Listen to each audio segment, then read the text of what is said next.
대한민국 경제의 거대한 심장부라 불리는 화인그룹의 본가 대저택 식당에는 숨막히는 침묵만이 감돌고 있었는데, 이는 마치 폭풍우가 몰아치기 직전의 고요함과도 같아 그 자리에 있는 모든 사람의 호흡을 옥죄어 오고 있었다.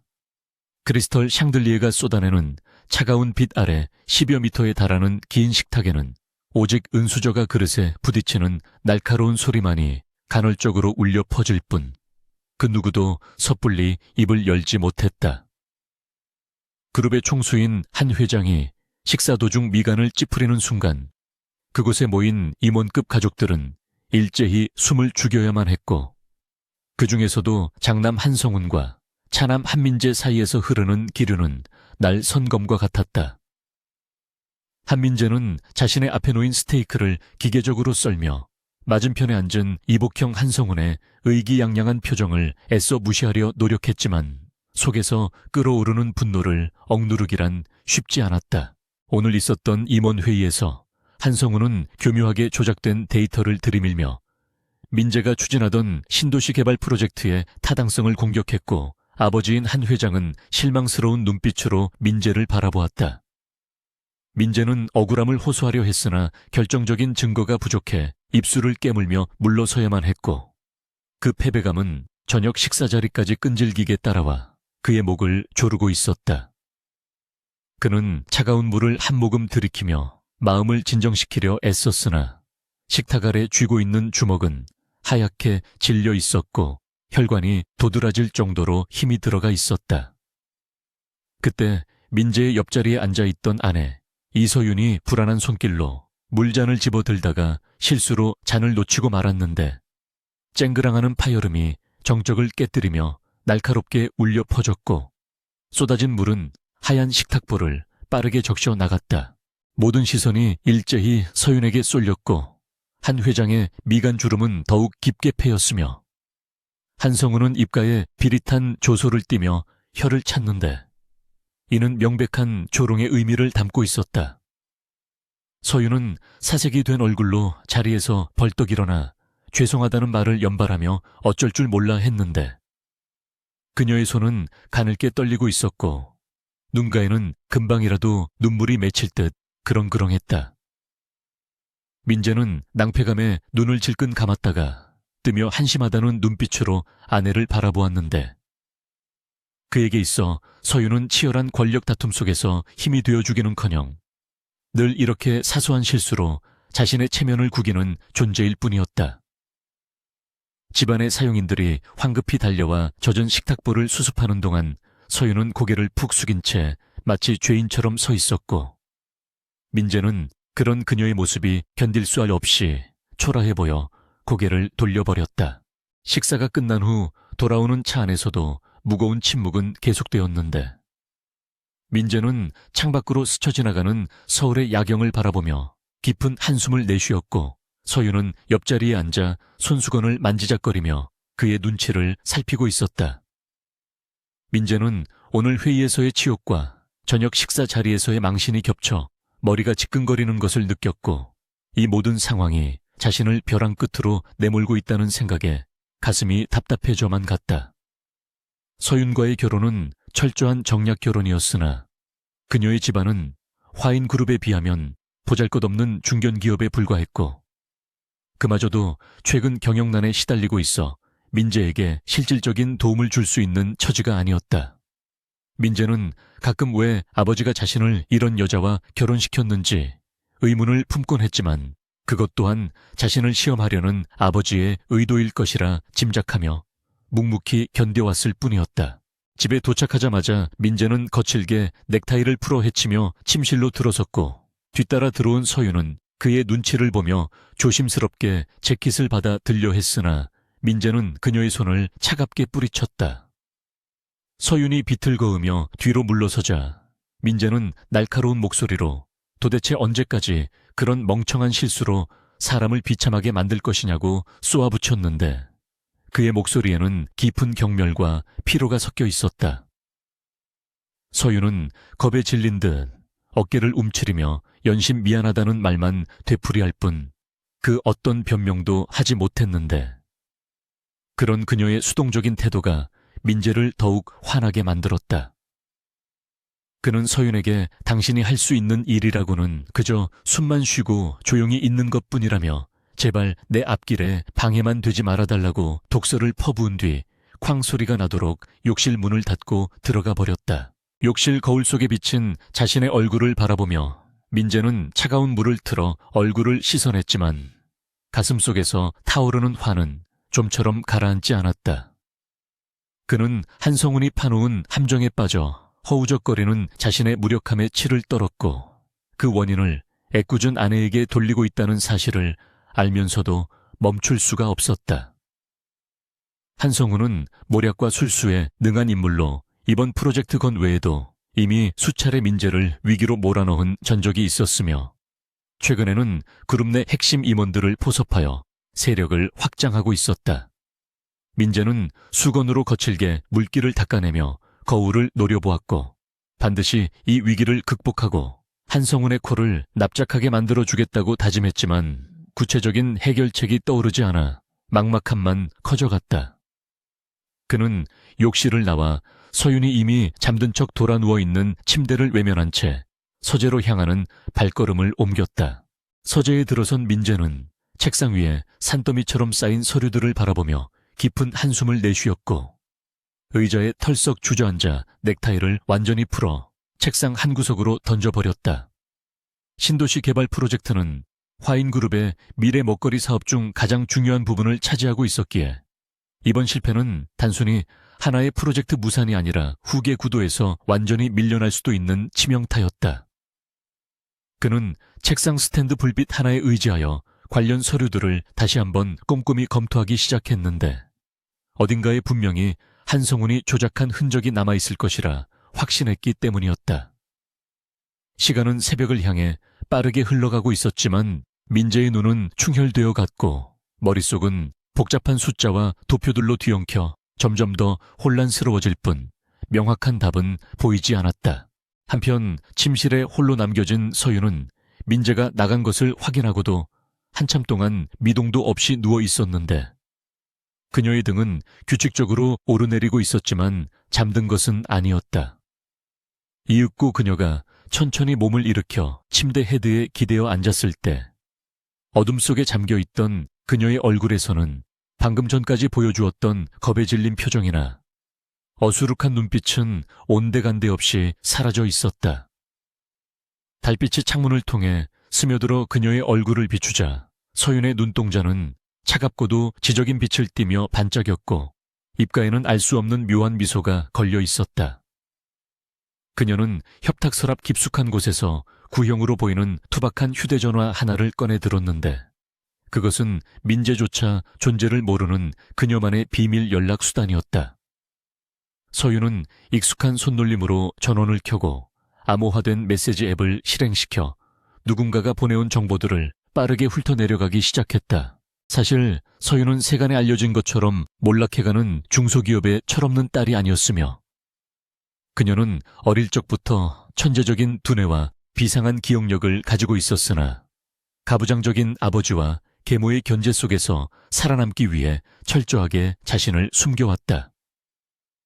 그녀가 일부러 실수를 연발하고 멍청한 척 연기하는 것은 화인그룹이라는 거대한 맹수들의 소굴에서 자신을 보호하기 위한 가장 완벽한 위장술이자 생존 전략이었다.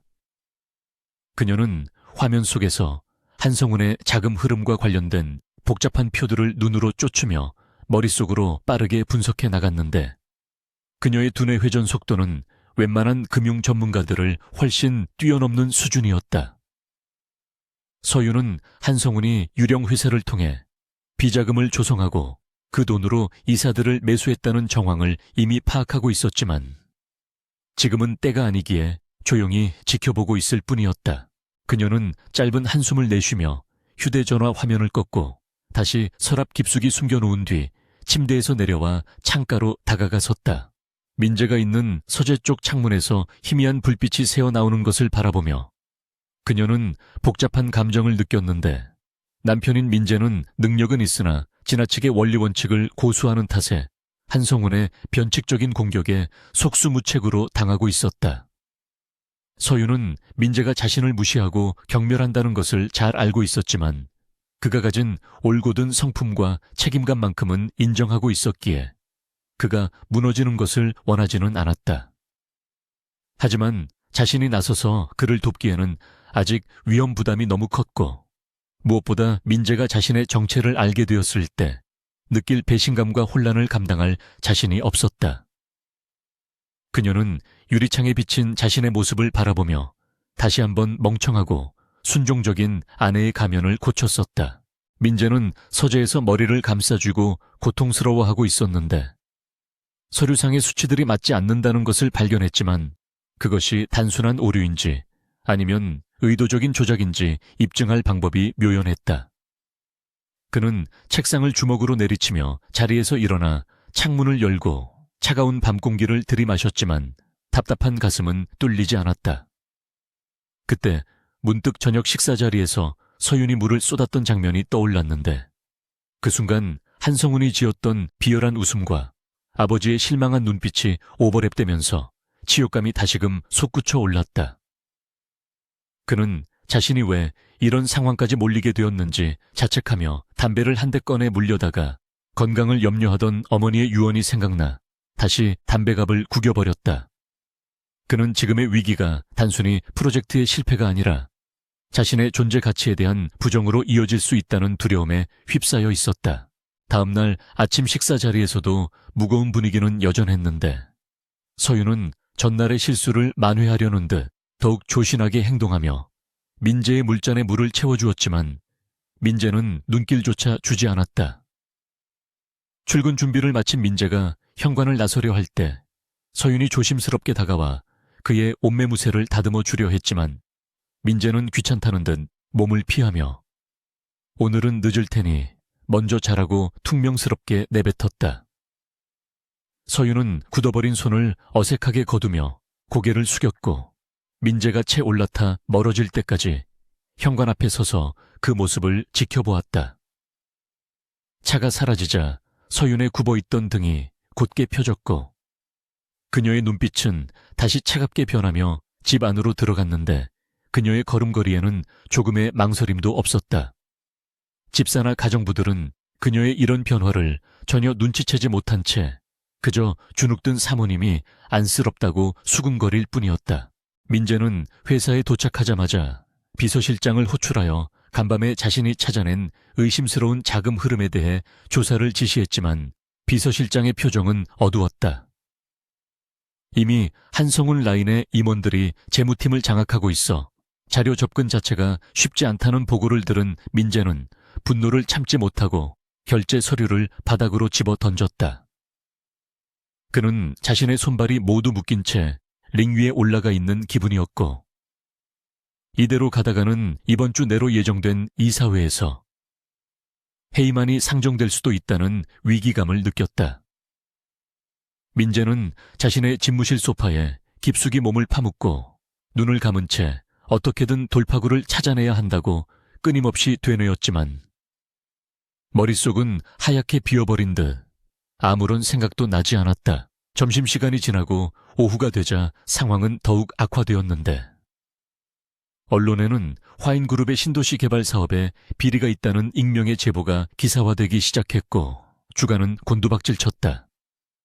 민재는 이것이 한성훈의 지심을 직감했지만 언론을 통제할 힘은 이미 그의 손을 떠나 있었고 홍보실장조차 연락이 두절된 상태였다. 사무실 전화벨은 빗발치듯 울려댔고 임원들은 눈치를 보며 민재의 집무실 근처에는 얼씬도 하지 않았는데 그는 철저하게 고립되어 가고 있었다. 해가 지고 사무실에 어둠이 깔릴 때까지 민재는 자리에서 일어나지 못했고 창밖으로 보이는 화려한 도시의 불빛들이 마치 자신을 비웃는 듯하여 커튼을 거칠게 쳐버렸다. 밤늦은 시각 민재는 지친 몸을 이끌고 다시 집으로 돌아왔는데 거실에는 불이 꺼져 있었고 집안은 쥐 죽은 듯 고요했다. 그는 아무도 없는 거실을 가로질러 2층으로 올라가려다 목이 말라 주방으로 향했는데 냉장고에서 물을 꺼내 마시던 중 닫혀있는 다용도실 문틈새로 희미한 불빛이 새어나오는 것을 발견했다. 평소라면 그냥 지나쳤을 테지만 왠지 모를 호기심과 인기척에 이끌려 그는 발소리를 죽인 채 다용도실 쪽으로 천천히 다가갔다. 그곳은 서윤이 가끔 빨래를 정리하거나 잡동사니를 두는 곳으로 알고 있었기에 이 시간에 그곳에 누군가 있다는 것이 의아했는데 문에 가까이 다가갈수록 낮지만 또렷한 목소리가 들려왔다. 아버지는 지금 상황 파악이 안 되세요. 그쪽에서 제시한 조건은 함정이에요. 민재는 자신의 귀를 의심하며 그 자리에 얼어붙었는데 그 목소리는 분명 서윤의 것이었지만 평소에 어눌하고 주눅든 말투와는 완전히 다른 냉철하고 위압적인 톤이었다. 그는 숨을 죽이고 문의 귀를 더 가까이 가져다 댔는데 심장이 쿵쾅거리는 소리가 너무 커서 혹시라도 들키지 않을까 걱정될 정도였다. 화인건설 주가가 폭락한 건 일시적인 조정이 아니라 내부자 거래에 의한 인위적인 하락이에요. 지금 매수 타이밍 잡으시면 안 돼요.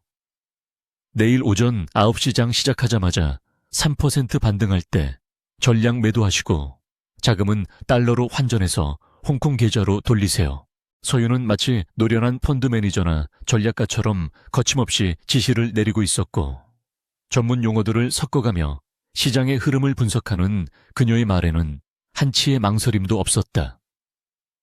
민재는 머릿속이 혼란스러워 현기증이 날 지경이었는데 자신이 알던 멍청하고 답답한 아내는 도대체 어디로 갔단 말인가. 그는 문손잡이를 잡으려던 손을 멈칫하며 떨리는 눈동자로 닫힌 문을 응시했는데 문 너머에 있는 여자가 자신이 알던 그 이서윤이 맞는지 확인하고 싶은 충동과 두려움이 동시에 밀려왔다. 한성훈 전무가 노리는 건 단순한 시세 차익이 아니에요. 그 사람은 우회 상장을 통해 지주회사 지분을 늘리려는 거예요. 그러니까 아버지가 가지고 계신 전환사채. 절대 주식으로 전환하지 마시고 풋옵션 행사하셔서 현금 확보하세요. 제가 드리는 말씀 명심하세요. 한 번만 더 제 말 안 듣고 엉뚱한 짓 하시면 그땐 저도 아버지 못 도와드려요. 서윤의 마지막 말은 서늘하다 못해 섬뜩하기까지 했는데 그녀가 통화하는 상대방이 그녀의 친정아버지라는 사실을 짐작하게 했다. 민재는 다리에 힘이 풀려 벽에 기대어 섰고 머릿속에서는 지금까지 서윤이 보여주었던 모든 행동들이 파노라마처럼 스쳐 지나갔다.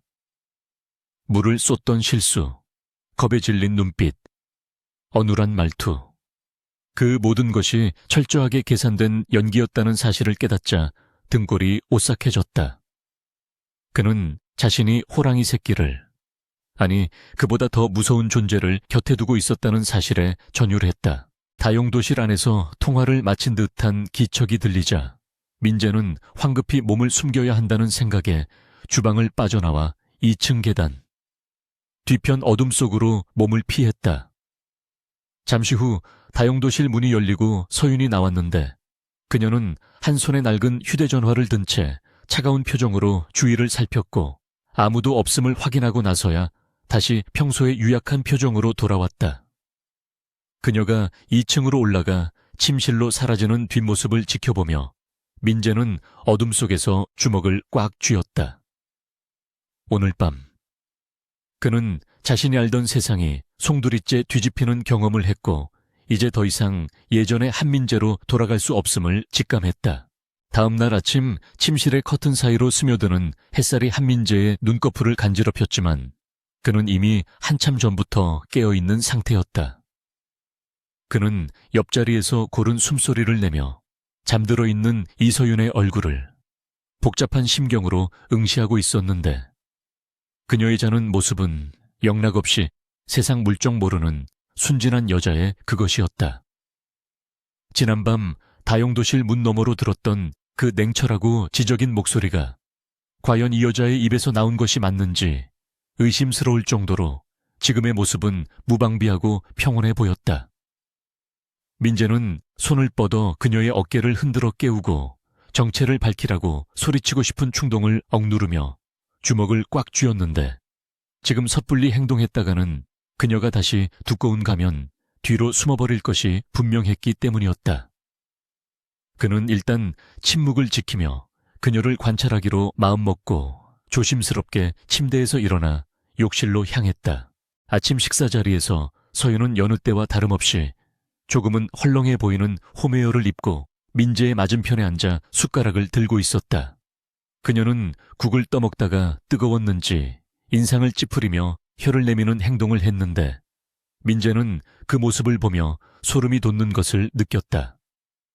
예전 같았으면 그저 칠칠 맞지 못한 여자라고 혀를 찼을 행동이 이제는 철저하게 계산된 연기처럼 보여 등골이 서늘해졌기 때문이었다.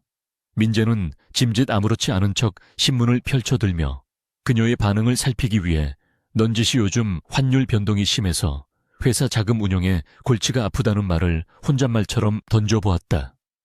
하지만 서윤은 그 말에 아무런 반응도 보이지 않은 채 그저 오이소박이를 집어먹으며 오늘은 반찬이 좀 짜게 된 것 같다는 뚱딴지 같은 소리만 늘어놓을 뿐이었다.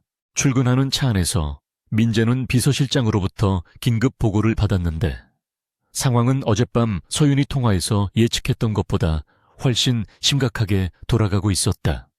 한성훈 전무측이 주도한 것으로 보이는 페이퍼 컴퍼니가 화인건설의 하도급 업체 대금지급 문제를 걸고 넘어지며 고의 부도를 유도하고 있다는 내용이었다. 민재는 순간 머리를 한 대 얻어맞은 듯한 충격을 받았는데 이는 어젯밤 서윤이 아버지에게 경고하며 언급했던 내부자 거래에 의한 인위적인 자금 압박 시나리오와 정확히 일치하고 있었다. 서윤은 이미 화인그룹 내부의 은밀한 자금 흐름을 꿰뚫고 있었을 뿐만 아니라 한성훈이 어떤 방식으로 공격해 올지까지 정확하게 예측하고 있었던 것이다. 민재는 떨리는 손으로 서류를 넘기며 그녀가 말했던 푸스옵션 행사와 현금 확보라는 키워드를 머릿속에 되새겼다. 회사에 도착하자마자 열린 비상대책 회의 분위기는 침울하기 그지없었고 재무팀 임원들은 하나같이 고개를 숙인 채 뾰족한 대안을 내놓지 못하고 있었다. 한성훈 전무는 회의실 상석 맞은편에 앉아 여유로운 미소를 띠며 민재를 바라보았는데 그 눈빛은 마치 덫에 걸린 쥐를 구경하는 듯한 잔인함을 담고 있었다.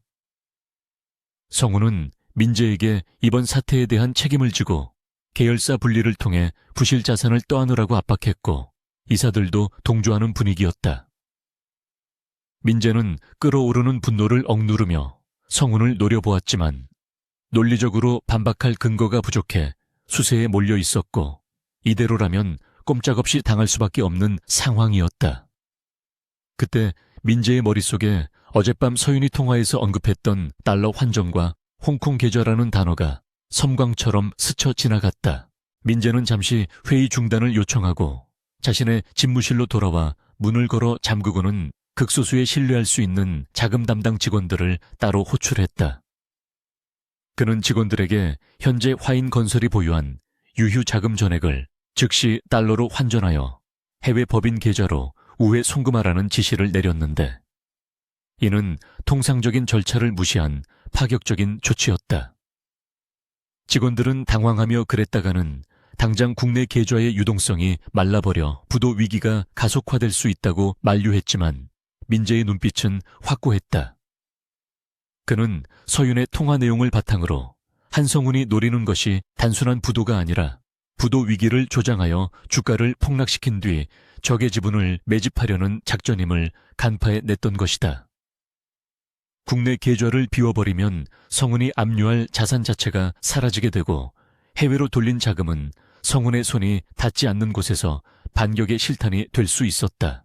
직원들이 지시를 이행하기 위해 나간 후 민재는 의자, 깊숙이 몸을 기대며 거친 숨을 몰아쉬었는데 등 뒤는 식은땀으로 흠뻑 젖어 있었다. 이것은 자신의 모든 것을 건 도박이었고 만약 서윤의 분석이 틀렸다면 그는 횡령 및 배임 혐의까지 뒤집어쓰고 감옥에 가야 할지도 모르는 위험한 선택이었다. 하지만 그는 이상하게도 그 멍청하다고 무시했던 아내의 판단력을 믿고 싶어졌는데 어젯밤 그녀의 목소리에서 느껴졌던 그 압도적인 확신과 카리스마가 뇌리에서 떠나지 않았기 때문이었다. 민재는 창밖을 바라보며 도대체 이서윤이라는 여자는 누구이며 왜 자신의 능력을 숨기고 바보 흉내를 내고 있는 것인지에 대한 의문이 꼬리에 꼬리를 물고 이어졌다. 그는 핸드폰을 들어 평소 알고 지내던 사설 정보업체 대표에게 전화를 걸어 은밀한 조사를 의뢰하기로 결심했다. 오후 2시가 되자 주식시장에 거대한 파란이 일어났는데 화인건설의 주가가 폭락하던 중 갑자기 대규모 매수세가 유입되며 하락폭을 급격히 줄이기 시작한 것이다. 한성훈 전무 측은 민재가 자금난으로 허덕일 것이라 예상하고 헐값에 쏟아지는 물량을 받아낼 준비를 하고 있었으나 민재가 해외 계좌를 통해 우회적으로 자사주 매입에 나서면서 상황이 역전되었다.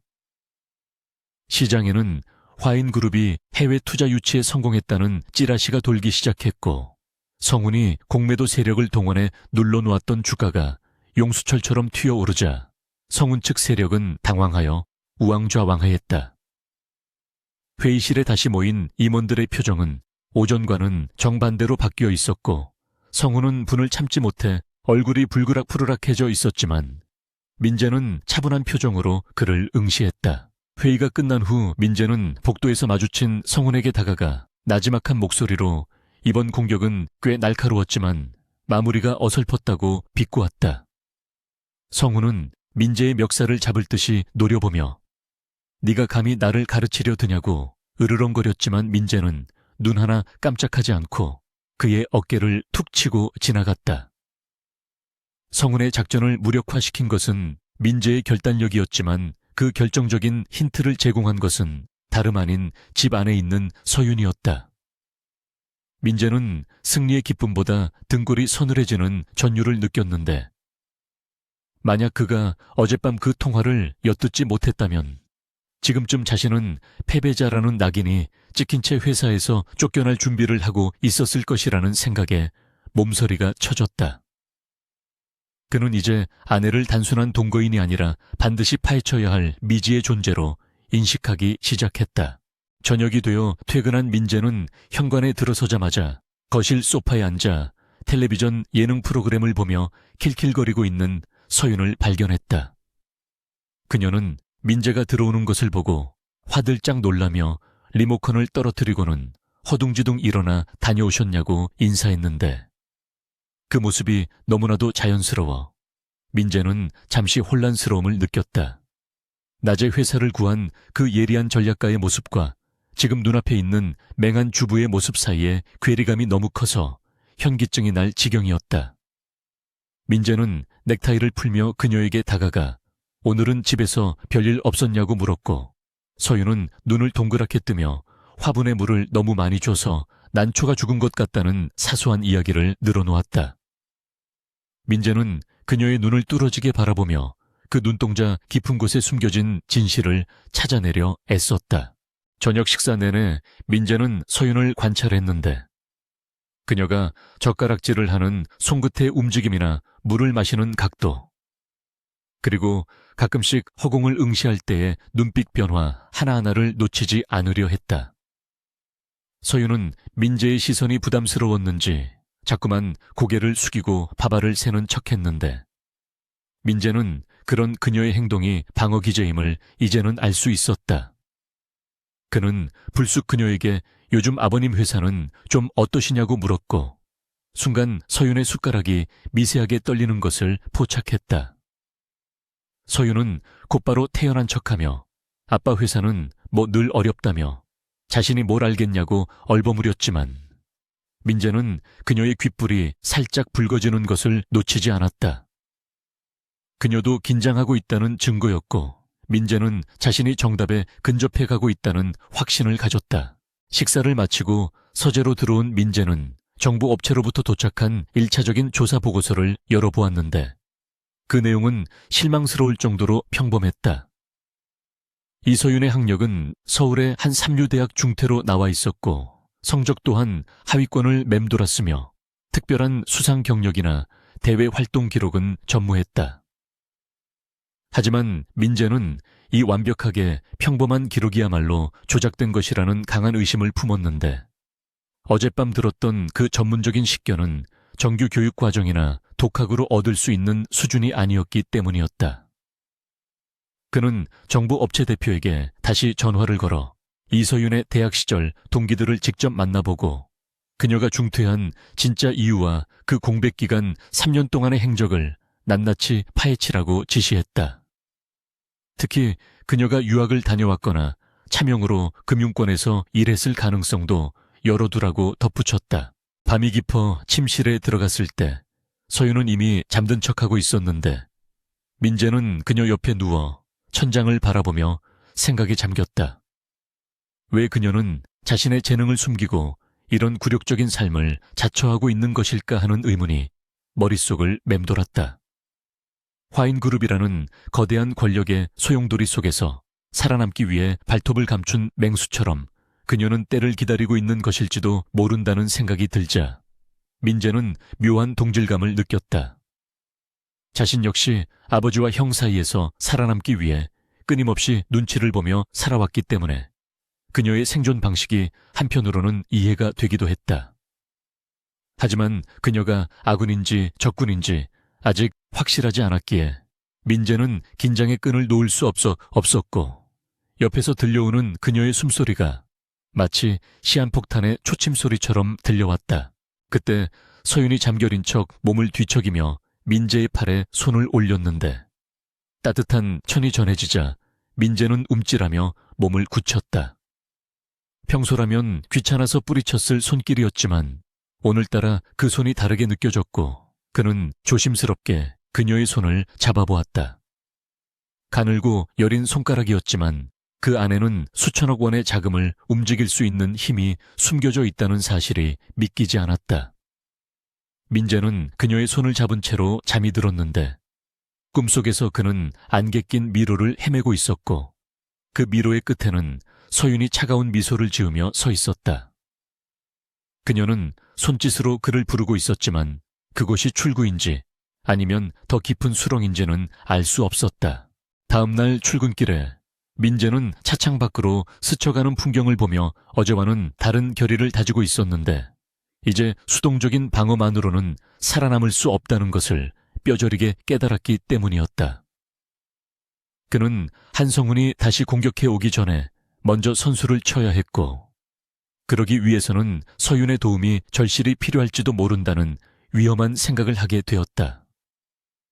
물론 자존심이 허락하지 않았고 그녀에게 자신의 약점을 드러내는 것 같아 거부감이 들었지만 회사를 지키기 위해서라면 악마와도 손을 잡아야 할 상황이었다. 그는 핸드폰을 꺼내 비서에게 오늘 저녁 일정은 모두 비우라고 지시했고 오늘은 일찍 들어가서 서윤과 단둘이 대면할 기회를 만들어 볼 작정이었다. 회사 로비에 들어서자마자 직원들이 수군거리는 소리가 들려왔는데 어제 주가 방어 성공에 대한 이야기가 아니라 새로운 악재가 터진 모양이었다. 민재가 집무실에 들어서자마자 비서실장이 사색이 된 얼굴로 뛰어들어오며 검찰에서 압수수색 영장을 들고 왔다고 보고했다. 한성훈이 주가 조작 실패에 대한 보복으로 민재를 횡령 혐의로 고발한 것이 분명했는데 이번에는 단순히 언론 플레이 수준이 아니라 실제 법적 조치가 취해진 것이었다. 민재는 책상을 내리치며 자리에서 벌떡 일어났지만 이미 검찰 수사관들이 집무실 문을 열고 들이닥치고 있었다. 그는 파랗게 질린 비서실장을 뒤로하고 수사관들을 노려보았지만 마음 한구석에서는 묘한 안도감이 들었는데 차라리 이렇게 막다른 골목에 몰리는 것이 서윤의 진짜 모습을 끌어낼 기폭제가 될 수도 있다는 생각 때문이었다. 압수수색은 철저하고 무자비하게 진행되었고 민재의 컴퓨터와 서류들은 모조리 상자에 담겨 실려 나갔는데 민재는 소파에 앉아 그 광경을 지켜보며 냉정을 유지하려 애썼다. 수사관 중 한 명이 민재에게 다가와 임의 동행을 요구하자 그는 순순히 응하며 재킷을 챙겨 입었는데 그의 머릿속은 이미 다음 수를 계산하느라 분주했다. 이 상황을 타개할 방법은 단 하나뿐이었고 그것은 어젯밤 서윤이 통화에서 언급했던 또 다른 힌트인 지주회사 전환과 관련된 법적 허점을 이용하는 것이었다. 비록 통화 내용의 전부를 이해하지는 못했지만 그가 기억하는 몇 가지 단서들이 이 난관을 헤쳐나갈 열쇠가 될 것이라는 직감이 강하게 들었다. 그는 검찰청사로 향하는 차 안에서 변호사에게 연락하는 대신 집 전화번호를 눌렀지만 신호음만 갈 뿐 서윤은 전화를 받지 않았다. 그 시각 서윤은 집안의 비밀 공간인 다락방에서 여러 대의 모니터를 켜놓고 화인그룹 본사의 압수수색 상황을 실시간으로 지켜보고 있었다. 그녀의 눈빛은 그 어느 때보다 차갑게 빛나고 있었고 손가락은 키보드 위를 춤추듯 움직이며 어딘가로 암호화된 메시지를 보내고 있었다. 모니터 화면에는 한성훈이 검찰 고위 간부와 만나는 사진들이 띄워져 있었고 서윤은 입가에 싸늘한 미소를 띠며 중얼거렸다. 너무 성급했어, 아주버님. 이렇게 판을 키우면 다치는 건 당신이 될 텐데. 그녀는 민재가 검찰로 연행되는 뉴스를 보며 잠시 망설이는 듯 했으나 이내 결심한 듯 핸드폰을 들어 어딘가로 전화를 걸었다. 통화 연결음이 몇 번 울리기도 전에 상대방이 전화를 받았고 서윤은 평소의 말투가 아닌 민재가 어젯밤 들었던 그 위압적인 목소리로 짧고 굵게 명령했다. 차가운 형광등 불빛만이 감도는 검찰청 조사실의 공기는 쇳가루 냄새가 날 정도로 비릿하고 무거웠는데 한민재는 맞은편에 앉은 검사의 날 선질문 공세에도 흔들림 없이 침묵을 지키고 있었다. 검사는 민재의 혐의를 입증할 결정적인 증거가 있다며 목소리를 높였지만 민재는 그 증거라는 것이 한성훈 측에서 조작한 서류일 것임을 직감하고 있었기에 섣불리 대응하지 않았다. 그는 머릿속으로 어젯밤 서윤이 통화에서 했던 말들을 끊임없이 되새기며 지금 이 상황이 단순한 수사가 아니라 거대한 권력 게임의 일부임을 상기했다. 시간이 흐를수록 초조해지는 것은 오히려 검사 쪽이었는데 그는 자꾸 시계를 쳐다보며 누군가의 연락을 기다리는 듯 불안한 기색을 보였고 민재는 그 틈을 놓치지 않고 상대의 심리를 꿰뚫어 보려 애썼다. 그때 조사실의 정막을 깨고 검사의 휴대전화가 요란하게 울려 퍼졌는데 전화를 받은 검사의 표정이 순식간에 당혹감으로 물들어가는 것을 민재는 놓치지 않았다. 수화기 너머로 들려오는 상대방의 목소리는 들리지 않았지만 검사는 연신 고개를 숙이며 알겠다는 말만 반복하더니 전화를 끊고는 믿을 수 없다는 표정으로 민재를 바라보았다. 그는 헛기침을 몇 번 하더니 상부의 지시로 추가적인 조사가 필요하다며 일단 귀가 좋지 하겠다는 예상 밖의 말을 꺼냈다. 민재는 이것이 서윤이 말했던 플랜 B가 작동한 결과임을 본능적으로 알아차렸지만 내색하지 않고 정중히 인사한 뒤 조사실을 빠져나왔다. 검찰 청사 로비를 걸어 나오는 그의 등 뒤로 수근거리는 소리가 들려왔지만 그의 발걸음은 그 어느 때보다 가볍고 단호했다. 회사로 복귀하는 차 안에서 민재는 비서실장으로부터 놀라운 소식을 전해 들었는데 검찰이 압수했던 자료 중에서 민재의 횡령 혐의를 입증할 만한 파일들이 모두 암호화되어 열리지 않거나 데이터가 손상된 상태였다는 것이었다.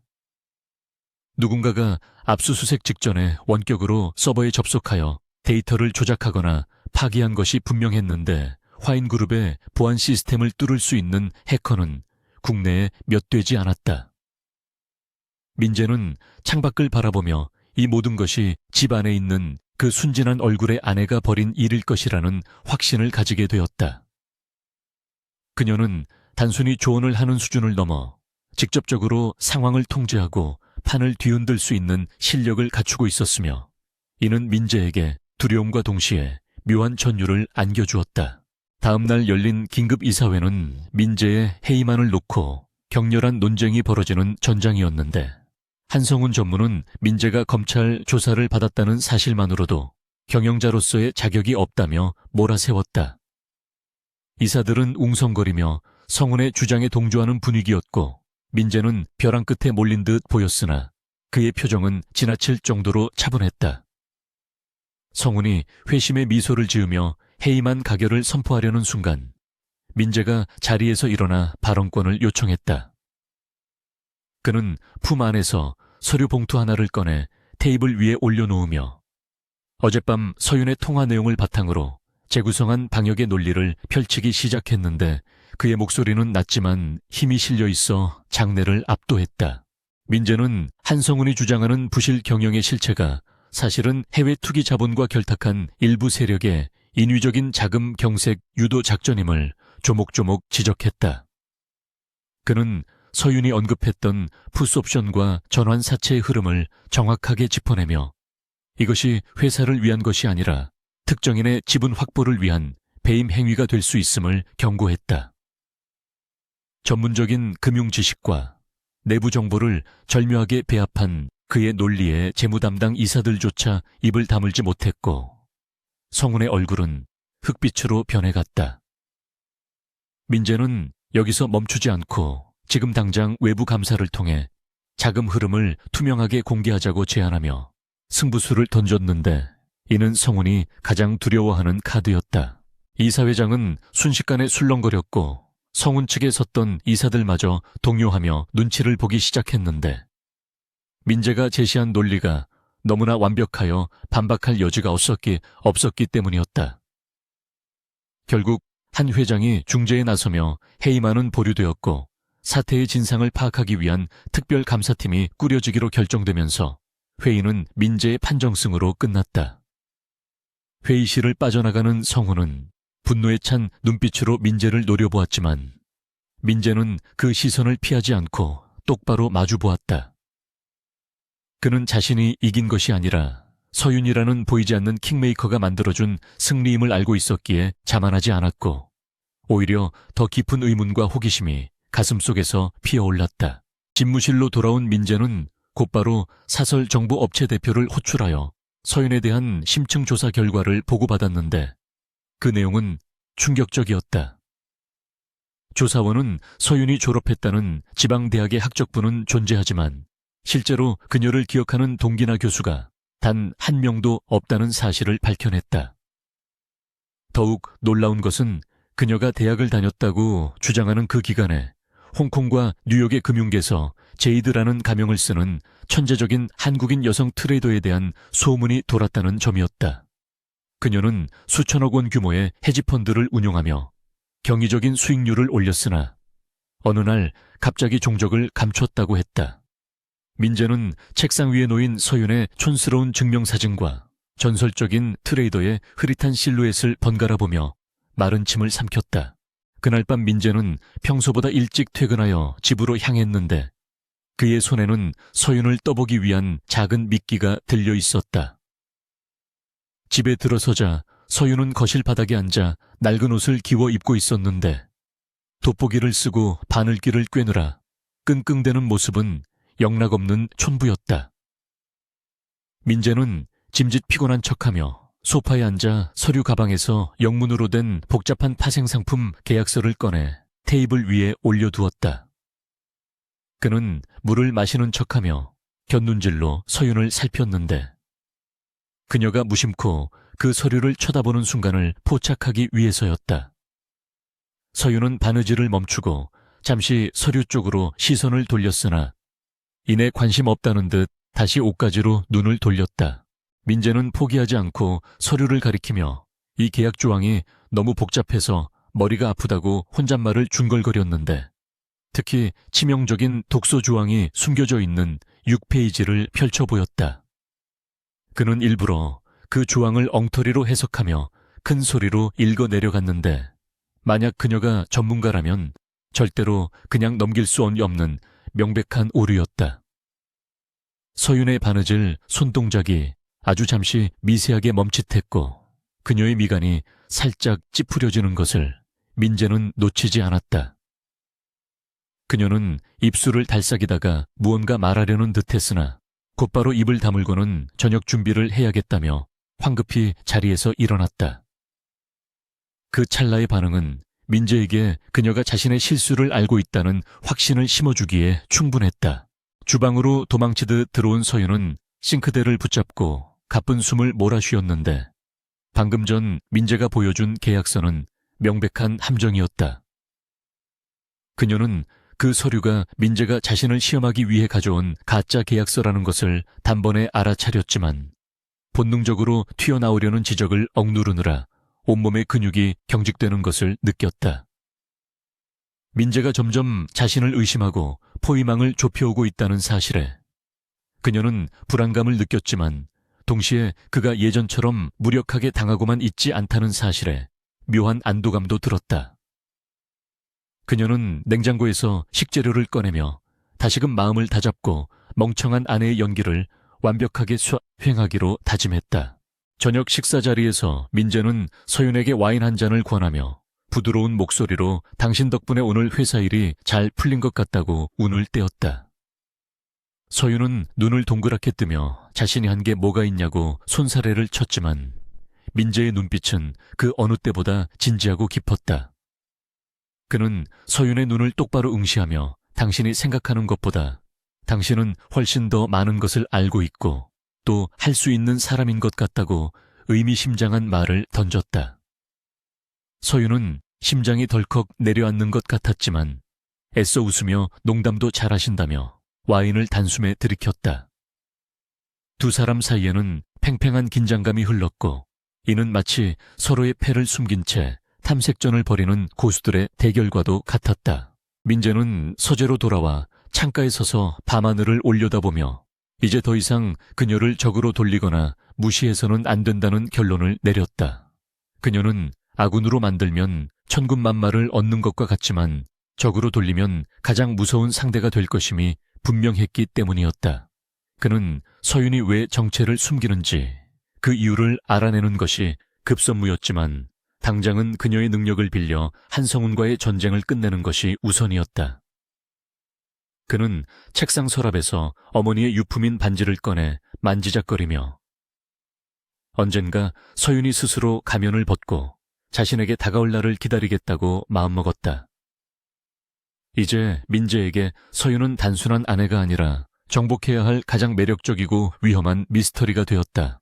밤이 깊어 침실에 들어온 민재는 잠든 척 돌아 누워있는 서윤의 등 뒤에 조심스럽게 누웠는데 두 사람 사이의 거리는 한 뼘도 차이 되지 않았지만 마음의 거리는 여전히 멀게만 느껴졌다. 민재는 그녀의 머리카락에서 나는 은은한 샴푸 향기를 맡으며 오늘 하루 있었던 일들을 정리했다. 검찰 조사에서의 기적적인 생환과 이사회에서의 역전극, 그리고 서윤의 미세한 반응들까지 모든 퍼즐 조각들이 하나의 그림을 가리키고 있었다.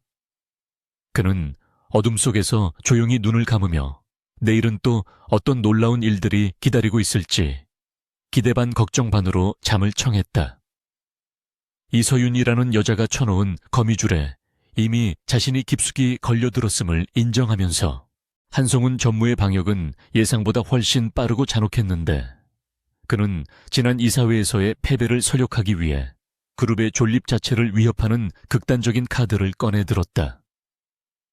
정체불명의 해외 사모펀드인 아르테미스 캐피털이 화인그룹의 지주사 지분을 공격적으로 매입하고 있다는 공시가 뜨자 주식시장은 패닉 상태에 빠져들었다. 이는 명백한 적대적 인수합병 시도였으며 한성훈이 자신의 경영권을 보장받는 대가로 외부 세력에게 회사의 문을 열어준 매국노와 다름없는 행위였다. 한민재는 집무실 모니터에 붉게 물든 주가 그래프를 바라보며 주먹을 불끈 쥐었는데 이는 단순히 형제간의 싸움을 넘어선 전쟁의 서막을 알리는 신호탄이었다. 그룹 내부는 공포에 휩싸였고 어제까지 민재를 지지하던 임원들조차 거대 자본의 공습 앞에서 흔들리기 시작하며 눈치를 보기에 급급했다. 민재는 비서실장과 전략기획팀을 총동원하여 방어 전략을 짜내려 했지만 아르테미스 캐피털의 자금력은 화인그룹이 감당할 수 있는 수준을 훨씬 넘어서고 있었다. 그들은 막대한 현금을 앞세워 소액주주들의 지분을 시세보다 훨씬 높은 가격에 사들이고 있었고 이대로라면 일주일 안에 경영권이 넘어가는 것은 불을 보듯 뻔한 일이었다. 민재는 책상 위에 놓인 보고서를 거칠게 쓸어버리며 머리를 감싸 쥐었는데 지금 이 순간 그에게 필요한 것은 통상적인 경영학 교과서에 나오는 이론이 아니었다. 그는 문득 지난밤 서윤이 통화에서 보여주었던 그 소름 끼치는 통찰력과 예지력을 떠올렸고 어쩌면 그녀가 이 절체절명의 위기를 타개할 유일한 열쇠일지도 모른다는 생각이 뇌리를 스쳤다. 그는 더 이상 자존심을 내세울 때가 아님을 직감하고 재킷을 챙겨들며 비서에게 당분간 아무도 들여보내지 말라고 소리친 뒤 급히 회사를 빠져나왔다. 대저택의 현관문을 열고 들어섰을 때 집안은 평소와 다름없이 고요했고 서윤은 거실 소파에 앉아 텔레비전 드라마를 보며 멍하니 과일을 깎고 있었다. 그녀는 민재가 들이닥치는 소리에 깜짝 놀라며 들고 있던 과도를 떨어뜨렸고 사과 껍질이 끊어지며 바닥에 뒹굴자 어쩔 줄 몰라 하며 허둥지둥 주워 담으려 했다. 평소라면 민재는 그런 그녀를 보며 혀를 차거나 무시하고 지나갔겠지만 오늘은 달랐는데 그는 성큼성큼 다가가 서윤의 손목을 낚아채 일으켜 세웠다.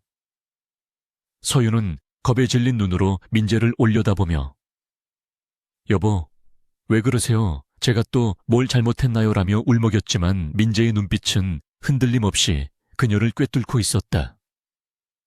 그는 서윤의 손목을 잡은 손에 힘을 주며 이제 그 지긋지긋한 연극은 그만 집어치우라고 났지만 단호한 목소리로 말했다.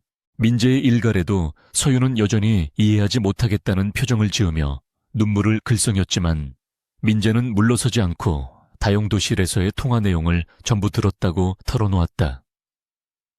그는 당신이 아버지에게 지시했던 환율 방어 전략과 푸스 옵션 행사 그리고 주가 조작을 역이용하는 수법까지 모든 것을 알고 있으니 더 이상 나를 바보로 만들지 말라고 쏘아붙였다. 민재의 말이 이어질수록 서윤의 표정에서 서서히 억울함과 두려움이 걷히기 시작했는데 그것은 마치 짙은 안개가 걷히고 날카로운 바위가 드러나는 과정과도 같았다. 잠시 후 그녀는 잡힌 손목을 거칠게 뿌리치지 않고 부드럽게 빼내며 민재를 똑바로 응시했는데 그 눈빛은 방금 전까지의 유약한 가정주부의 것이 아니었다. 그녀는 천천히 소파에 다시 앉으며 다리를 꼬고 팔짱을 꼈는데 그 모습에서 뿜어져 나오는 위압감은 민재조차 압도할 정도였다. 서윤은 차가운 미소를 지으며 생각보다 눈치가 빠르시네요. 아주버님과는 다르게라고 말했는데 그녀의 목소리 톤은 완전히 바뀌어 있었다.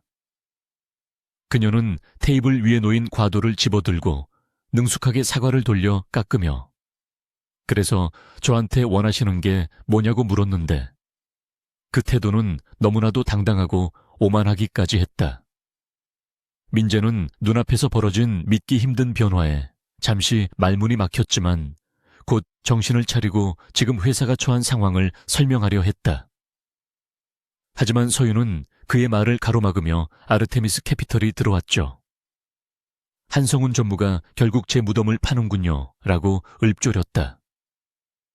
그녀는 이미 모든 상황을 파악하고 있었을 뿐만 아니라 한성훈이 끌어들인 해외 자본의 성격과 그들의 진짜 목적까지 꿰뚫고 있는 듯했다. 민재는 마른 침을 삼키며 자존심을 굽히고 그녀에게 도움을 요청했는데 회사를 지키기 위해서는 당신의 그 비상한 머리가 필요하다고 솔직하게 인정했다. 그는 자신이 그동안 당신을 무시하고 함부로 대했던 것을 사과하며 이 위기만 넘길 수 있게 해준다면 무엇이든 하겠다고 고개를 숙였다. 서윤은 사과를 한 조각 베어 물며 민재의 제안을 저울질하는 듯한 눈빛을 보였는데 그녀에게 화인그룹의 존망은 큰 관심사가 아닌 듯 보였다. 그녀는 잠시 침묵을 지키다가 제가 당신을 도와야 할 이유가 없지 않느냐고 반문하며 화인그룹이 망하든 말든 저는 제 앞가림할 준비가 다 되어 있다고 냉정하게 쏘아붙였다. 민재는 그녀의 차가운 태도에 당황했지만 여기서 물러설 수는 없었기에 그녀가 가장 원할 만한 것이 무엇인지 필사적으로 고민했다.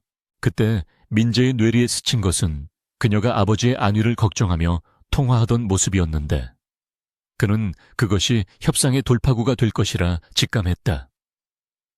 민재는 서윤에게 만약 나를 도와 한성훈을 몰아내고 경영권을 방어하게 해준다면 당신 아버지 회사의 부채를 화인그룹 차원에서 전액 탕감해주고 회생할 수 있도록 지원하겠다고 제안했다. 서윤의 눈썹이 꿈틀거리자 민재는 한 가지 더 덧붙여 이 모든 일이 끝나면 당신이 원하는 대로 조건 없이 이혼해주고 위자료와 함께 자유를 주겠다고 승부수를 던졌다. 자유라는 단어가 나오자 서윤의 눈빛이 흔들렸는데 그녀가 그토록 철저하게 자신을 숨기며 살아온 이유가 바로 이 숨막히는 재벌계서의 탈출이었음을 민재는 본능적으로 깨달았다. 서윤은 사과를 내려놓고 민재를 깊은 눈으로 응시하며 그 약속 공증받을 수 있냐고 물었다. 서윤은 자리에서 일어나 거실 한쪽에 있는 장식장으로 걸어가더니 숨겨둔 노트북을 꺼내 테이블 위에 펼쳤는데 화면에는 복잡한 금융 데이터와 아르테미스 캐피털의 지분 구조도가 띄워져 있었다. 그녀는 민재에게 다가오라고 손짓하며 지금부터 제가 하는 말 토시 하나 빠뜨리지 말고 들으세요 라고 명령조로 말했다. 민재는 순순히 그녀의 옆으로 다가가 화면을 들여다보았는데 서윤은 아르테미스 펀드의 약점은 단기 수익에 집착하는 투자자들의 구성에 있다고 설명했다. 그녀는 한성훈이 그들에게 제시한 이면 계약의 내용을 추론해내며 우리가 역으로 그들의 자금줄을 압박하고 언론에 그들의 불법적인 과거 행적을 터뜨리면 내부 분열을 일으킬 수 있다고 분석했다. 민재는 그녀의 치밀하고 대담한 전략에 감탄을 금치 못하며 연신 고개를 끄덕였다. 서윤은 본격적으로 작전 지시를 내리기 시작했는데 그녀의 모습은 마치 전장을 지휘하는 사령관과도 같았고 민재는 그녀의 참모가 되어 민첩하게 움직일 준비를 했다. 그녀는 우선 민재에게 내일 당장 기자회견을 열어 아르테미스 캐피털의 적대적 M&A 시도를 공식적으로 비난하고 그들이 과거 동남아시아 시장에서 저질렀던 기업 사냥 행태를 폭로하라고 지시했다. 동시에 그녀는 자신이 보유한 해외 네트워크를 가동해 아르테미스 캐피털의 주요 투자자들에게 화인그룹에 숨겨진 부실 자산에 대한 허위 정보를 흘려 그들을 불안하게 만들 것이라고 예고했다. 이는 적을 교란시키고 내부에서부터 무너뜨리는 고도의 심리전이자 금융전쟁이었다. 밤이 깊어갈수록 두 사람 사이의 대화는 열기를 띠었는데 민재는 서윤의 천재적인 두뇌 회전에 전율을 느끼면서도 한편으로는 그녀에 대한 묘한 매력을 느꼈다. 멍청하고 답답했던 아내의 모습은 온데간데 없고 냉철하고 지적인 파트너가 눈앞에 있었기에 그는 처음으로 그녀와 대화가 통한다는 희열을 맛보았다. 서윤 역시 민재가 자신의 설명을 단번에 이해하고 더 나아가 실무적인 보완책을 제시하자 그를 다시 보게 되었는데 그가 단순히 무능한 재벌 3세가 아니라 다듬어지지 않은 원석이었음을 깨달았다. 두 사람은 머리를 맞대고 새벽이 밝아올 때까지 구체적인 실행 계획을 다듬었는데 그 과정에서 자연스러운 스킨십이 오갔지만 누구도 그것을 어색해하지 않았다. 잠시 휴식을 취하기 위해 커피를 마시던 중 민재는 서윤에게 왜 그토록 뛰어난 재능을 숨기고 살아야 했는지 조심스럽게 물었다. 서윤은 씁쓸한 미소를 지으며 여자가 너무 똑똑하면 팔자가 세다는 아버지의 말과 똑똑한 며느리는 피곤하다는 시댁의 분위기 속에서 살아남기 위해 바보가 되는 길을 택했다고 털어놓았다. 그녀는 자신의 재능이 축복이 아니라 저주처럼 느껴졌던 지난 날들을 이야기하며 담담한 표정을 지었지만 민재는 그 속에 감춰진 깊은 상처와 외로움을 느낄 수 있었다. 그는 충동적으로 그녀의 손을 잡으며 이제는 숨지 않아도 된다고. 내가 당신의 방패가 되어주겠다고 말했지만 서윤은 슬그머니 손을 빼며 계약 내용이나 잊지 말라고 선을 그었다. 새벽 4시가 되자 모든 작전 계획이 수립되었고 서윤은 노트북을 덮으며 기지개를 켰는데 그녀의 얼굴에는 피곤함보다는 승부욕에 불타는 생기가 돌았다. 민재는 그녀를 바라보며 이 여자가 내 편이라서 정말 다행이라는 생각과 동시에 이 싸움이 끝나면 그녀가 정말로 떠나버릴 것 같아 가슴 한구석이 아려왔다. 그는 서윤에게 잠시 눈 좀 붙이라며 침실로 안내하려 했지만 서윤은 지금 자면 내일 장시 짝 전까지 준비를 마칠 수 없다며 거절했다. 그녀는 다시 다락방으로 올라가 자신의 비밀 장비들을 챙겨 나오겠다고 말하며 민재에게는 내일 기자 회견 준비를 완벽하게 해두라고 당부했다. 민재는 서재에 홀로 남아 서윤이 남기고 간 메모들을 다시 한번 훑어보았는데 그 글씨체마저도 힘차고 거침이 없어 그녀의 성격을 대변하는 듯했다. 그는 창밖으로 밝아오는 여명을 바라보며 오늘부터 시작될 방역이 화인그룹의 역사뿐만 아니라 자신의 인생 또한 완전히 바꾸어 놓을 것임을 예감했다. 한성운과 아르테미스 캐피털이 아무리 거대한 자본을 가지고 있다 해도 그림자 속에 숨어있던 여제의 지략을 당해낼 수는 없을 것이라는 확신이 들었다. 민재는 넥타이를 고쳐매며 거울 속의 자신을 향해 비장한 미소를 지어 보였고 이제 그는 혼자가 아니었다. 다음날 아침 화인그룹 본사 대강당은 수많은 취재진으로 발 디딜 틈조차 없었고 카메라 플래시가 쉴 새 없이 터지며 장내를 하얗게 밝혔다.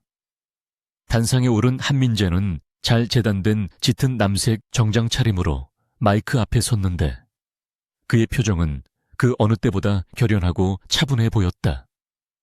그는 준비해온 원고를 읽어 내려가는 대신 정면을 응시하며 아르테미스 캐피털이 화인그룹을 상대로 벌이고 있는 적대적 인수합병 시도의 부당성을 강력하게 성토하기 시작했다.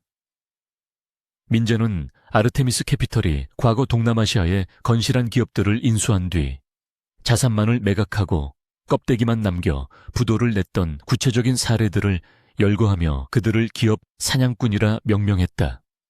이는 서윤이 밤새 찾아낸 자료들을 바탕으로 재구성된 치명적인 공격이었고 생중계로 이를 지켜보던 여론은 순식간에 술렁이기 시작했다. 같은 시각 이서윤은 대저택의 서재가 아닌 시내의 한 허름한 오피스텔에 마련된 임시 상황실에서 여러 대의 모니터를 주시하고 있었다. 이곳은 민재가 그녀를 위해 마련해준 비밀 아지트로 보안이 철저하게 유지되는 공간이었고 서윤은 이곳에서 제이드라는 예전의 닉네임으로 다시 활동을 개시했다. 그녀는 화인그룹의 주식을 대량으로 공매도하고 있는 세력들의 IP 주소를 추적하는 동시에 홍콩과 뉴욕에 있는 자신의 옛 동료들에게 암호화된 메시지를 타전했다. 그녀가 보낸 메시지는 아르테미스 캐피털의 자금줄인 주요 투자자들에게 화인그룹에 숨겨진 우발 채무가 막대하다는 역정보를 흘리는 것이었는데 이는 적을 속이기 위해 내 살을 먼저 내어주는 과감한 전략이었다.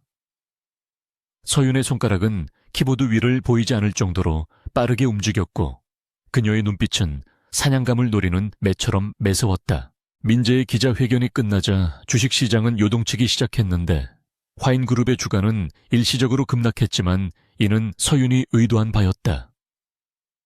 주가가 떨어지자 아르테미스 캐피털 측은 싼값의 지분을 더 늘릴 수 있다며 쾌재를 불렀지만 이는 그들이 독이 든 성배를 마시는 것과 다름없었다. 서윤이 흘린 역정보로 인해 아르테미스 캐피털에 자금을 댄 전주들이 불안감을 느끼고 자금 회수 압박을 넣기 시작했기 때문이었다. 한성운 전무는 집무실에서 주가 흐름을 지켜보다가 갑자기 걸려온 투자자들의 항의 전화에 식은땀을 흘려야 했다. 그는 민재가 자폭을 하려는 것이라 생각하며 비웃었지만 실상은 자신의 발밑이 무너져 내리고 있음을 전혀 눈치채지 못하고 있었다. 오후가 되자 서윤의 작전은 더욱 정교하게 진행되었는데 그녀는 화인그룹의 계열사 중 가장 알짜배기인 화인전자가 제3자 배정 유상증자를 단행할 것이라는 소문을 증권가 찌라시를 통해 퍼뜨렸다. 이 소문은 아르테미스 캐피털이 확보한 지분의 가치를 희석시킬 것이라는 공포감을 심어주기에 충분했고 그들은 당황하여 추가 매수를 멈추고 상황 파악에 나설 수밖에 없었다.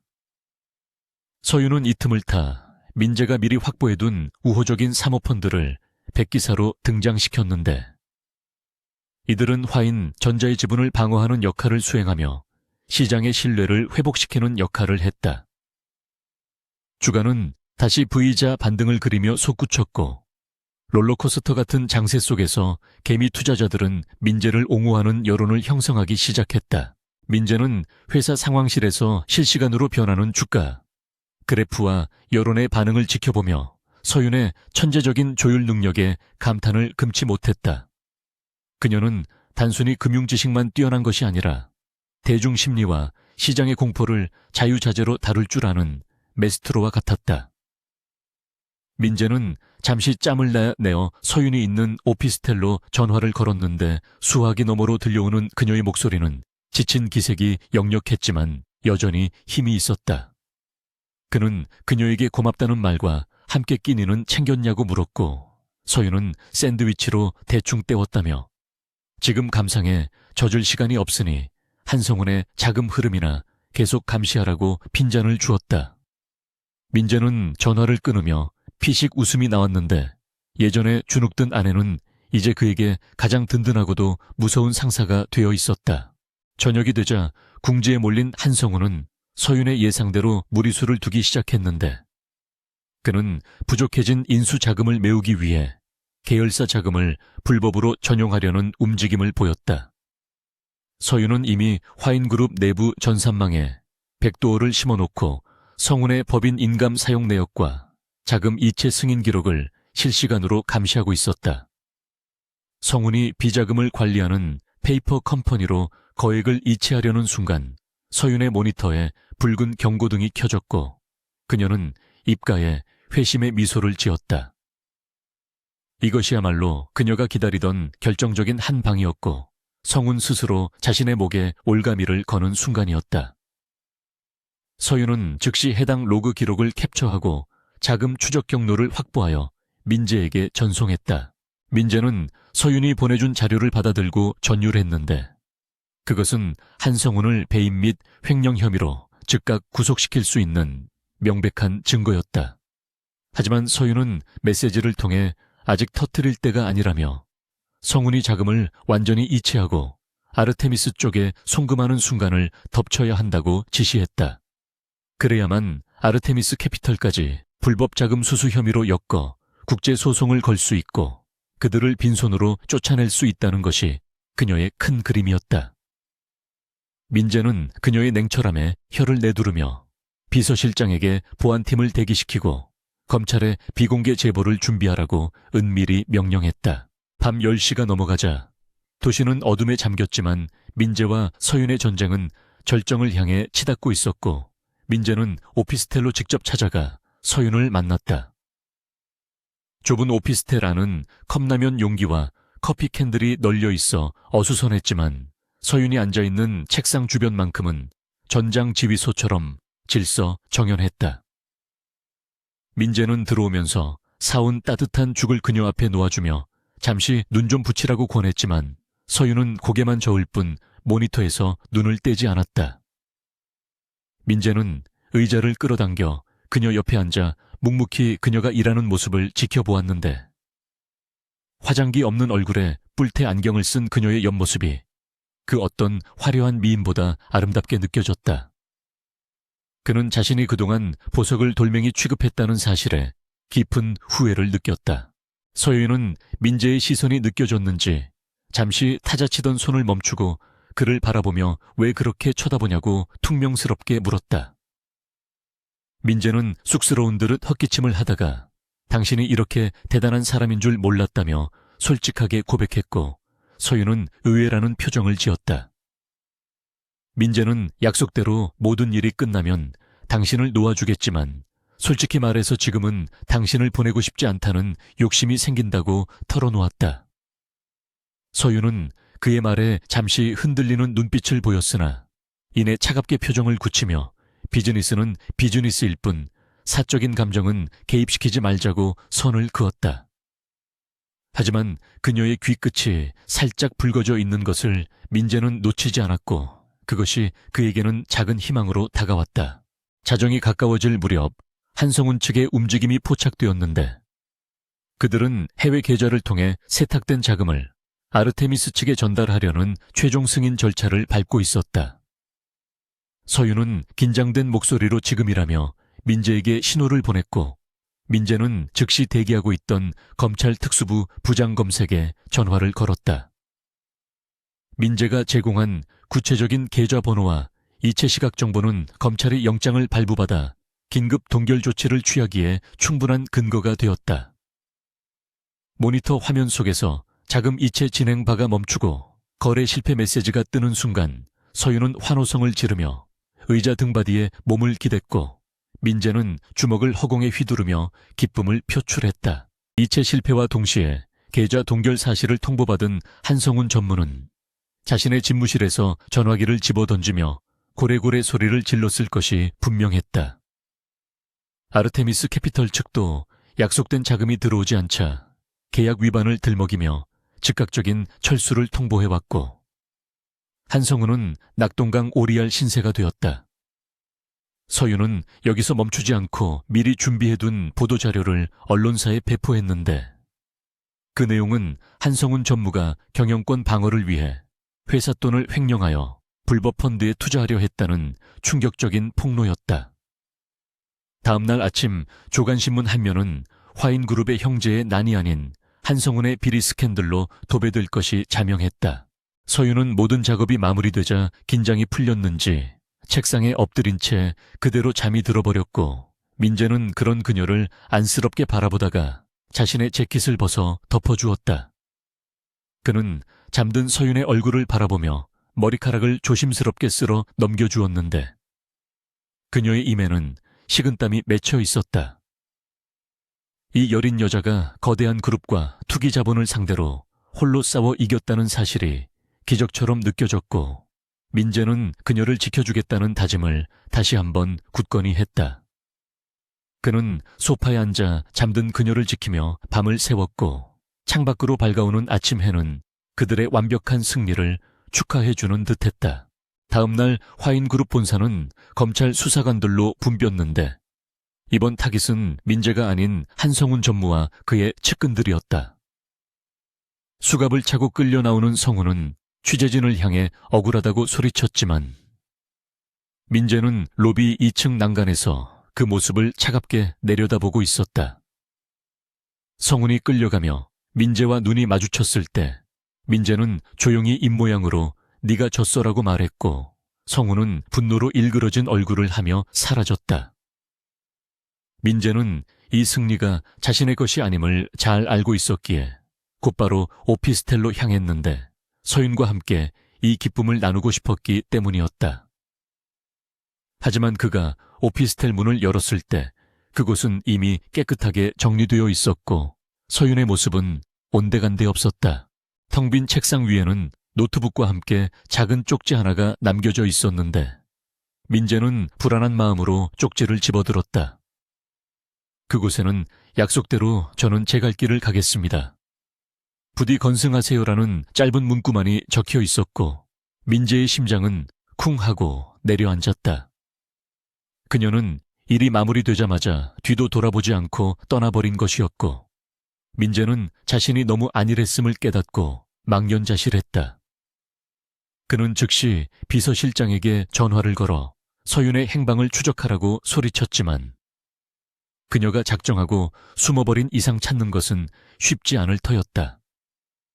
민재는 쪽지를 구겨쥐며 오피스텔을 뛰쳐나갔는데 그녀를 이대로 보낼 수는 없다는 절박함이 그의 발걸음을 재촉했다. 한민재는 이서윤이 남긴 쪽지를 손에 쥔 채 주차장으로 미친 듯이 달려 내려갔는데 그의 심장은 불안감으로 격렬하게 요동치고 있었다. 그녀가 떠나기로 결심했다면 공항이나 기차역으로 향했을 것이 분명했지만 비서실을 통해 확인한 결과 그녀의 여권 사용 기록은 어디에도 없었다. 그때 민재의 휴대전화가 진동하기 시작했는데 발신자 표시 제한으로 걸려온 전화였다. 그는 불길한 예감을 억누르며 통화 버튼을 눌렀고 수화기 너머에서는 거친 숨소리와 함께 한성훈의 광기 어린 목소리가 들려왔다. 성훈은 경찰의 추적을 피해 도주 중이었고 그는 자신이 살기 위한 마지막 인질로 공항으로 향하던 서윤을 납치했다는 충격적인 사실을 알렸다. 민재는 피가 거꾸로 솟는 분노를 느꼈지만 성훈은 서윤의 목숨을 담보로 협박하며 자신이 지정한 장소로 혼자 올 것을 요구했다. 민재는 성훈이 알려준 장소가 화인그룹이 과거에 개발하다 중단하여 폐허로 남은 인천의 한 물류 창고임을 단번에 알아차렸다. 그는 즉시 차에 시동을 걸며 비서실장에게 연락해 경찰에게 알리지 말고 경호팀만을 대동하여 창고 주변을 포위하라고 은밀히 지시했다. 성우는 이미 이성을 잃은 상태였기에 경찰 사이렌 소리가 들리면 충동적으로 서윤을 해칠 위험이 너무나 컸기 때문이었다. 민재는 엑셀러레이터를 밟으며 빗방울이 굵어지기 시작한 도로를 질주했고 머릿속에서는 오직 서윤을 무사히 구해내야 한다는 일념만이 가득 찼다. 그는 자신이 그녀를 단순히 이용하고 보내려 했던 것이 아니라 진심으로 사랑하게 되었음을 뼈저리게 깨달으며 제발 늦지 않기를 간절히 기도했다. 한편 폐창고의 차가운 시멘트 바닥에 손발이 묶인 채 앉아있는 서윤은 두려움에 떨기보다는 냉철한 눈빛으로 주변을 살피고 있었다. 그녀의 앞에는 헝클어진 머리에 핏발선 눈을, 한 성운이 쇠파이프를 든 채 서성이고 있었는데 그는 자신의 몰락을 받아들이지 못하고 모든 분노를 서윤에게 쏟아내고 있었다.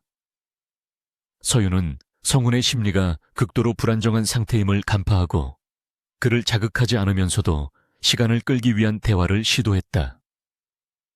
그녀는 성운에게 지금이라도 자수하면 형량을 줄일 수 있는 방법이 있다고 침착하게 설득하려 했지만 성운은 그녀의 뺨을 올려붙이며 닥치라고 소리쳤다.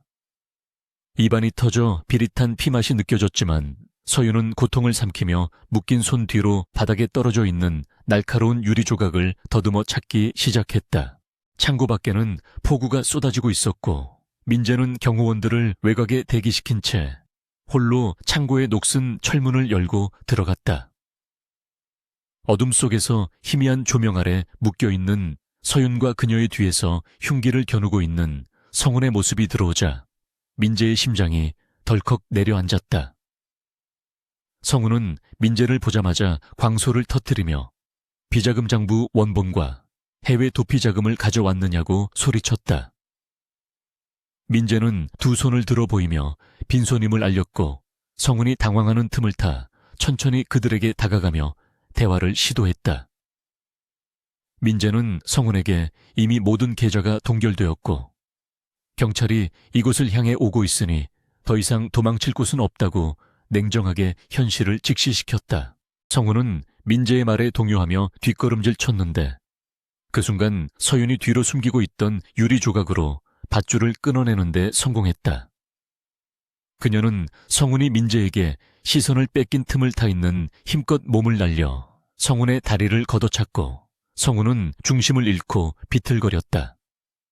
그 찰나의 순간을 놓치지 않고 민재가 맹수처럼 달려들어 성운을 덮쳤고 두 사람은 거친 몸싸움을 벌이며 바닥을 뒹굴었다.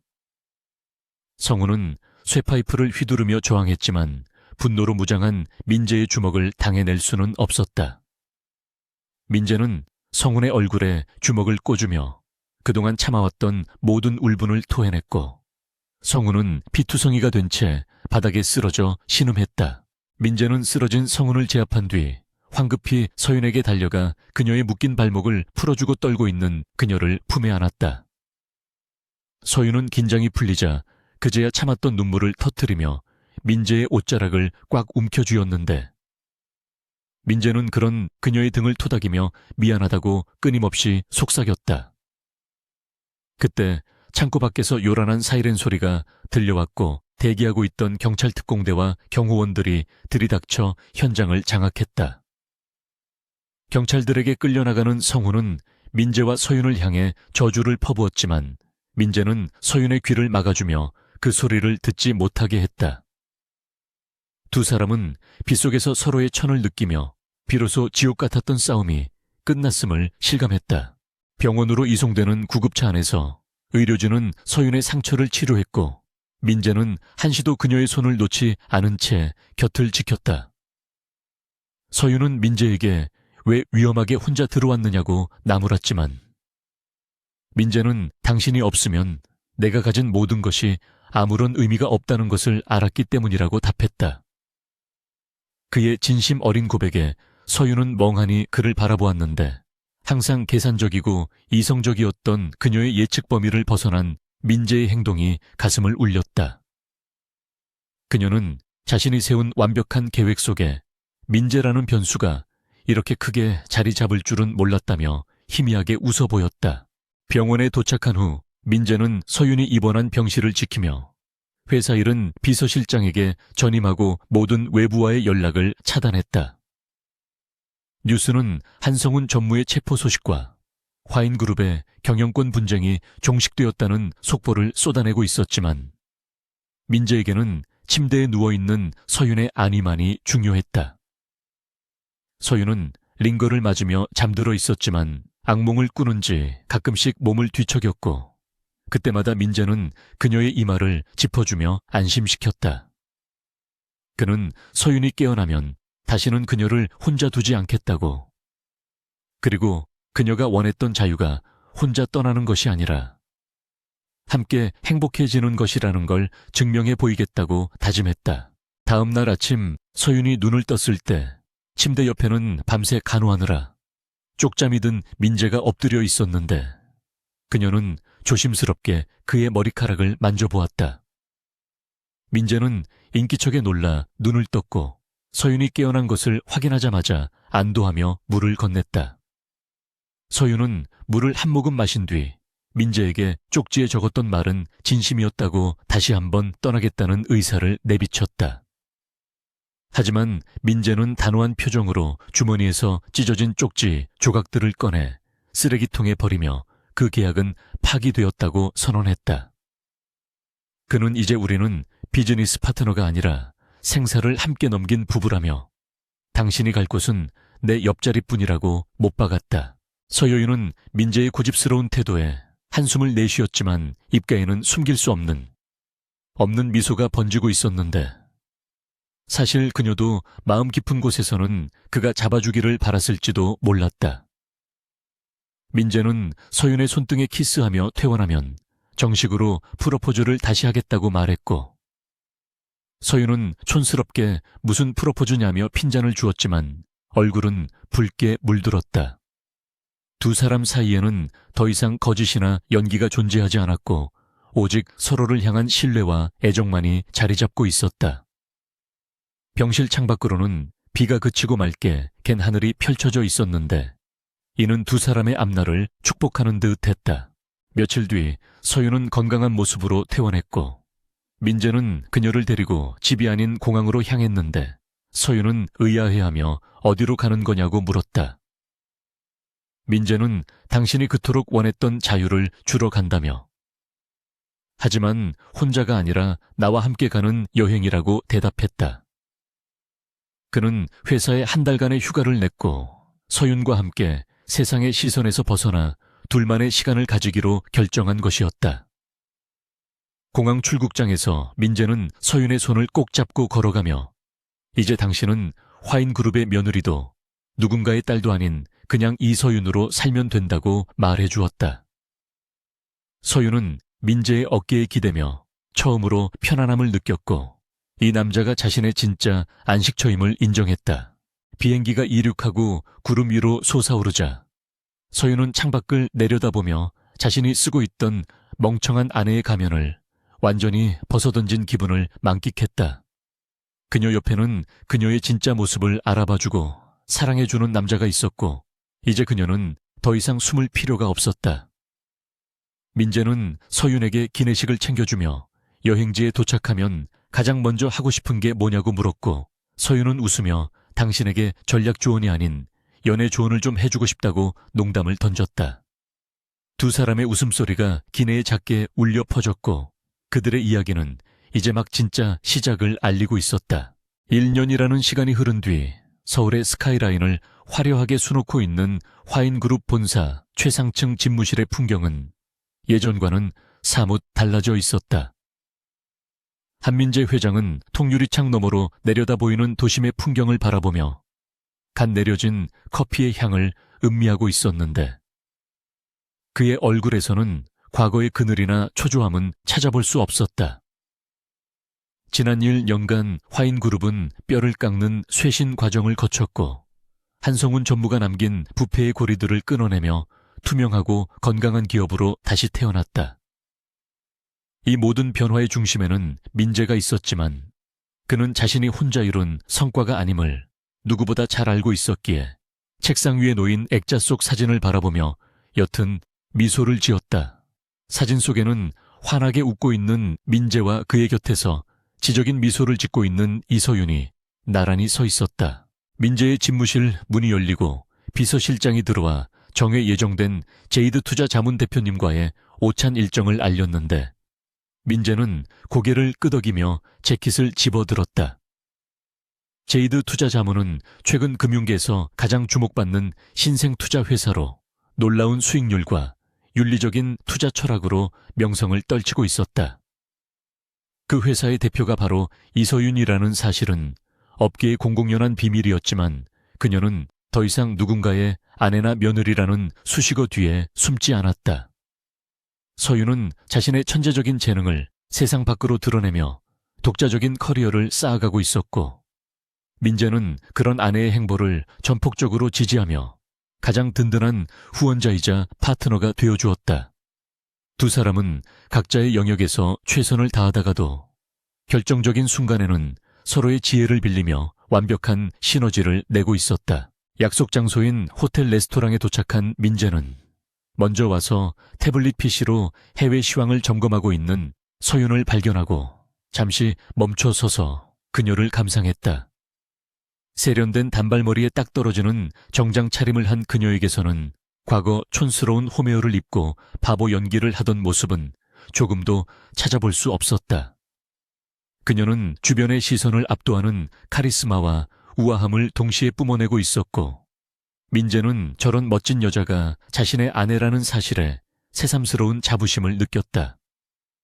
인기척을 느낀 서윤이 고개를 들어 민재를 발견하고 환하게 웃어 보이자 민재는 성큼성큼 다가가 그녀의 맞은편에 앉으며 오늘도 여전히 아름답다고 낯간지러운 인사를 건넸다. 서윤은 민재의 칭찬에 익숙해진 듯 가볍게 눈을 흘기며 오늘은 투자건으로 만난 거니 공과 사를 구분해달라고 농담을 던졌다. 식사가 이어지는 동안 두 사람은 화인그룹의 신사업 투자건에 대해 심도 있는 대화를 나누었는데 서윤의 분석은 여전히 날카롭고 정확했다. 그녀는 화인그룹이 추진하는 친환경 에너지 사업의 리스크를 지적하며 보완책을 제시했고 민재는 그녀의 조언을 꼼꼼히 메모하며 경청했다. 과거 다용도실 문 너머로 훔쳐들었던 그 목소리가 이제는 당당하게 자신의 눈앞에서 미래를 이야기하고 있다는 사실이 민재에게는 벅찬 감동으로 다가왔다. 식사를 마칠 무렵 민재는 서윤에게 이번 주말에 아버지를 뵈러 본가에 가는 게 어떻겠냐고 조심스럽게 물었다.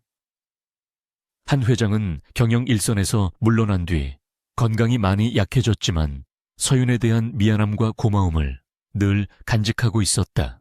주말 오후 한산한 본가 정원에는 따스한 햇살이 내리쬐고 있었고 휠체어에 앉아있는 한 회장은 서윤이 건넨 찻잔을 받아들며 씁쓸한 미소를 지었다.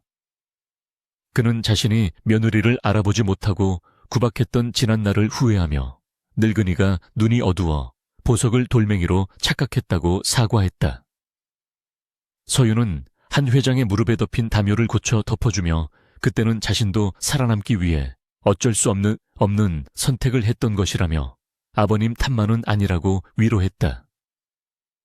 한 회장은 서윤의 손을 잡으며 자네가 우리 민재를 사람 만들고 회사를 살렸으니 이제 내가 더 이상 바랄 것이 없다며 눈시울을 붉혔다.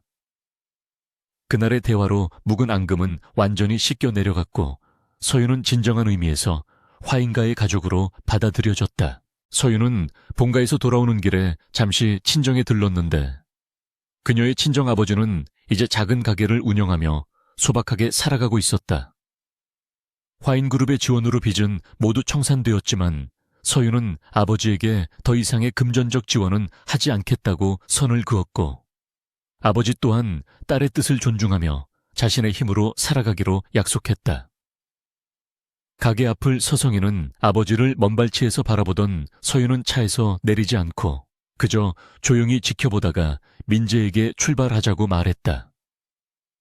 그녀는 과거의 상처와 완전히 화해하지는 못했지만 더 이상 그 기억에 얽매이지 않고 앞으로 나아갈 수 있는 힘을 얻었으며 민재는 그런 그녀의 손을 꼭 잡아주며 말없는 위로를 건넸다.